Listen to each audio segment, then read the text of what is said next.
My words tonight are not meant to fully analyze the agreement or predict what the future may hold. Those conversations and sermons will come. But tonight is a time, first and foremost, to offer gratitude and prayers. First to God. Baruch atah Adonai Eloheinu melech haolam, shechianu v'kiyamanu v'higianu lazman hazeh. Blessed are you, Lord our God, King of the universe, who's kept us in life, sustained us, and allowed us, the Jewish people, to reach this time. And we say, Amen. Secondly, we honor the tremendous sacrifices made by the brave and courageous soldiers of the IDF. We've met some of them here over the last 2 years. We know some of them personally. We see the courage that they all undergo. Jewish men and women, young men and women, middle-aged Jewish men and women who fought with such bravery in Gaza. And too many of them had to sacrifice their lives. Too many of them have been injured. We honor the tremendous sacrifices they made. 3, we also pray for the hostages and their families. May they all know peace and healing soon. So much they've gone through over the last few years. And finally, I think we should also offer appreciation to both President Biden and President Trump, both of their administrations. There have been so many ups and downs over the last 2 years. Yet through it all, when many countries did not, they both stood by Israel, helping bring this day possible. How blessed we are to live in this great country of the United States. Now, if you're like me, there have been so many feelings I'm having. Gratitude, fear and anxiety, joy. And let's start by thinking about the fear and anxiety we've all felt over these past 2 long and difficult years. In the summer of 2024, along with members of our Beth Yeshurun Solidarity Mission, Lisa and I visited kibbutz Kfar Aza. On October 7th, Kfar Aza was one of the communities hit hardest. During that attack, some 250 terrorists swarmed the unsuspecting community of 950 residents. The once vibrant kibbutz, known for its fields, music, and neighborly spirit, quickly became a war zone. The terrorists took over an hour, killing 62 residents and 18 security personnel, and taking 19 civilians hostage. Israeli forces struggled to reach the area for several hours, leaving residents to fend for themselves. Walking through the ruins where a thriving young community once lived, we beheld with horror the remains of homes riddled with bullet holes stained with blood. It's like we were walking through 1910 Kiev, or parts of Russia after a pogrom. The once peaceful homes were now a chaotic display of terror, violence, and bloodshed. Houses were reduced to rubble. Entire families were destroyed. A community fell. And as we walked from the killing fields of Kfar Aza, we all noticed something that brought chills down our spines. Amidst all the fallen permanent structures, there was one temporary structure that still stood, a sukkah. After spending so much time in shul over the high holidays, almost immediately afterwards, we go outside to dwell in our Sukkot. We ended last Thursday night, Yom Kippur. The Sukkot will build over the weekend, and the holiday began this Monday evening. Could we not have a little time to rest? Why so soon afterwards? The rabbis offer an explanation. Over Rosh Hashanah and Yom Kippur, we tell God that we depend on God to bring us blessings for a good year ahead.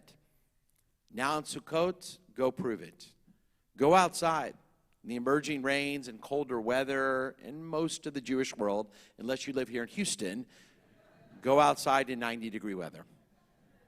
And the sukkah itself is fragile, open to the elements, temporary, vulnerable. Yet go eat your meals, go study, go rest in these temporary wooden structures. It's like God is saying, come out of the protection of your permanent structures and prove that you can really depend on God's protection. Yes, you may feel safe, but remember, part of the deal of being the chosen people, Jewish life, like the Sukkah, is ever fragile, and potential dangers lurk everywhere.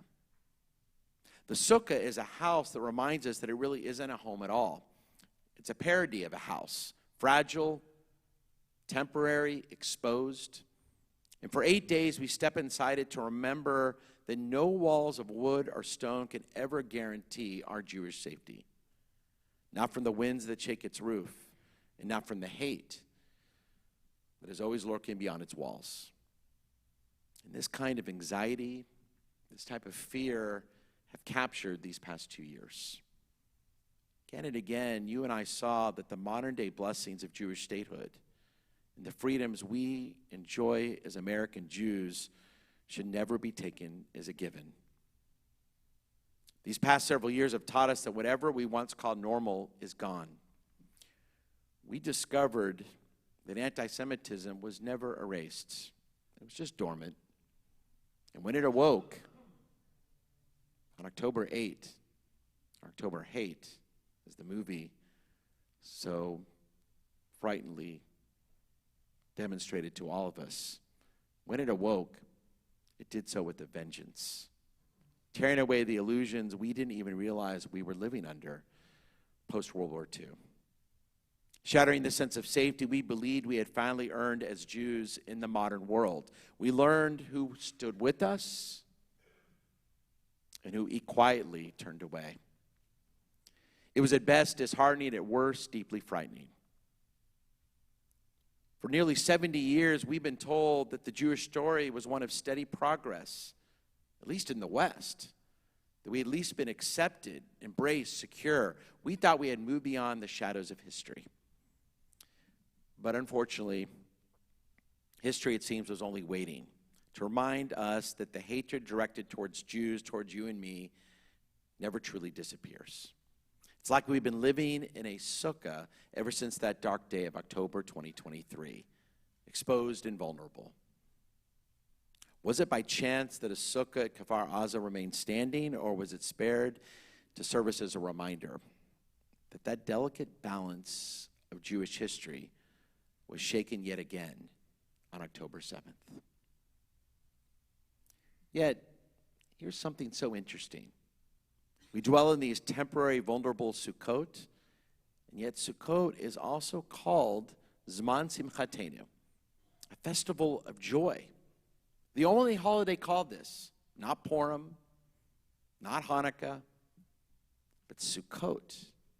The only time we're commanded to be happy, to be joyous.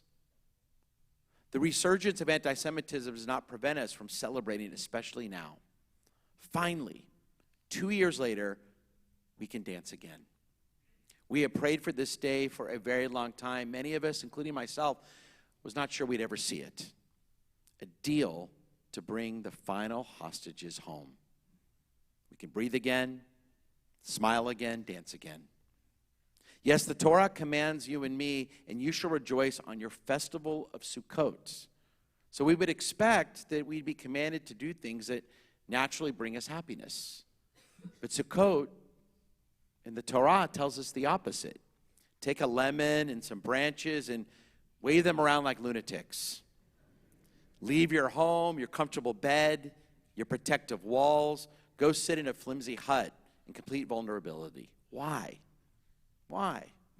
Because by dwelling in a sukkah, we again relive what our ancestors experienced from the time they first lived in these structures when they traveled in the Sinai on their journey from Egypt to the Promised Land, then to ancient Rome, to Spain, to Europe, now to America, and then back home in Israel. The sukkah is like a Jewish time machine. And by entering this Sukkot, we remind ourselves true joy comes from the knowledge we as Jews are part of something far greater than ourselves. You and I are part of an everlasting people whose common bonds and love for each other always helps us overcome any challenge. Think about it. We may not have personally known any hostages, But there's a reason they felt like our sons and daughters, brothers and sisters, mothers and fathers. They felt like family. They are family. Our love for the hostages, our ever-present concerns, our fervent prayers have finally been answered. Our brothers and sisters are coming home. And the Sukkot of 2025 is now a time of joy like no other in Jewish history. The prophet Amos once predicted, on that day, God will raise up again the fallen Sukkah of David. Yes, remarkably, at Kibbutz Kfar Aza, the Sukkah never fell, but too many others did. God, this Sukkot, 2 years later, you have finally raised us all up again. You have raised our Sukkot again. And now at the conclusion of this holiday season, on Tuesday night, we will dance again this Simchat Torah, with the just war beginning to end, brutal enemies decimated, dancing with free hostages in true joy. Yes, tonight on this Shabbat, on this Sukkot, we remember both the fragility of Jewish life and why this holiday truly is a Zaman Simchatenu, a festival of joy. And we also affirm together how blessed you and I are to be part of the Jewish people, a people that looks out for each other. And again, this Sukkot, Am Yisrael Chai, the Jewish people lives. Amen.